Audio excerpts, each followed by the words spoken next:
You ever get that one knock at the door that makes your blood run cold? Mine wasn't from the sheriff or the IRS. It was from men dressed like cops, claiming they were with the HOA. They thought their shiny boots, knockoff vests, and fake authority would scare me into submission. But they didn't know who they were dealing with. I'm not just a rancher. I'm a Green Beret. And this was about to become a battle they'd regret starting. It all started with a cheap white envelope stamped with the HOA seal, like it was some government order. Inside, the words were worse than a bad joke. Failure to pay fines will result in consequences. Your ranch is scheduled for our upcoming community event. Attendance is mandatory. Here's the problem. My ranch isn't even under their HOA. Never was. I built this place with my own 2 hands, just outside their cookie-cutter neighborhood. But Brenda, the self-appointed queen and HOA president, thought her reach extended everywhere.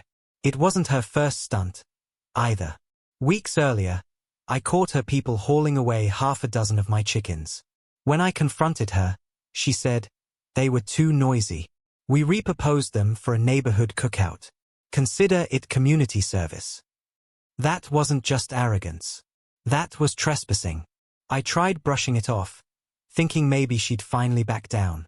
But then came the letter. Demands. Threats. Rules that didn't apply to me. That's when I realized Brenda wasn't going to stop. She wanted control, and if I didn't push back, she'd keep pushing until she thought she owned my ranch. The letter was just the beginning. Soon, Brenda's harassment escalated into full-blown intimidation. One morning, I found spray paint across my barn, HOA fines due.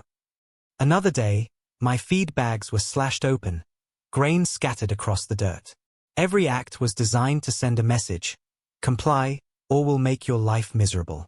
When I confronted her again, she smirked, clipboard in hand.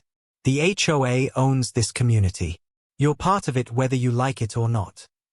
That's when I realized she wasn't just drunk on power. She was obsessed with control. And the scary part? She had neighbors believing her lies. People nodded along when she called me a troublemaker. But here's what Brenda didn't know. Before ranch life, I was a Green Beret. Training doesn't fade. It just waits in the back of your mind until it's needed. Still, I held back. I didn't want trouble. I wanted peace on my land. But Brenda didn't want peace. She wanted submission.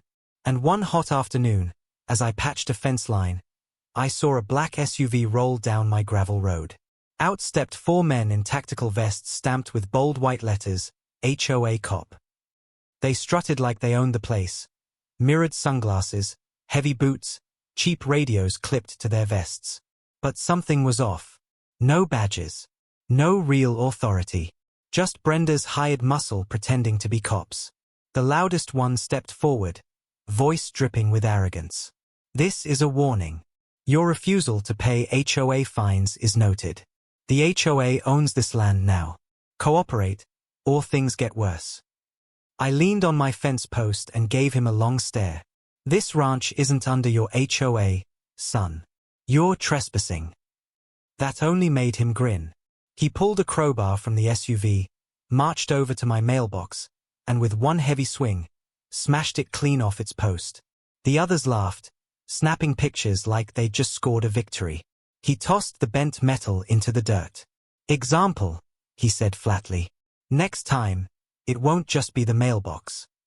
They piled back into the SUV and roared off, gravel spitting behind them.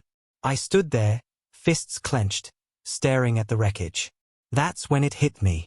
Brenda wasn't bluffing anymore. She'd already stolen my livestock. Now she was sending fake cops to my doorstep. This wasn't harassment anymore. This was war. I knew they'd be back. People like Brenda don't stop until they're forced to. So, I did what I'd been trained to do: prepare. First came the traps. Nothing lethal. I wasn't looking to bury anyone. I just wanted to slow them down and expose them for what they really were. I rigged tripwires along the tree line, rope snares near the barn, even a couple of boards studded with nails hidden just off the gravel road. To the untrained eye, it still looked like a normal ranch. But to anyone storming in without sense, it was a maze. Next, I pulled out my father's old Colt .45. She was a relic, but she still barked loud when needed. I cleaned her, oiled her, and slid her into the holster at my back. One shot, if it came to it. A warning, nothing more. Finally, I rehearsed. Not panic, not violence. Just calm, controlled defense. Then, I waited. Days later, dust kicked up on the horizon. The black SUV rolled back down my drive, moving slower this time, like they owned the road. I rocked in my porch chair, rag in hand, pistol tucked behind me. I didn't have to wait long. Out jumped the same 4 men, louder, cockier. Their vests still read HOA cop like that made it real. The leader swung his crowbar lazily at his side, tapping it against my fence as he walked. Another had a Glock, not so casually resting in his hand. "You didn't listen," the gunman barked. "Brenda says last warning. Pay the fines and vacate your barn, or we clear it out today. Your choice." I stayed seated. Calm. This ranch isn't under your HOA. Step past this porch and you're trespassing under Texas Penal Code 30.05. And pointing that gun at me. I nodded at the Glock. "That's aggravated assault with a deadly weapon. 20 years.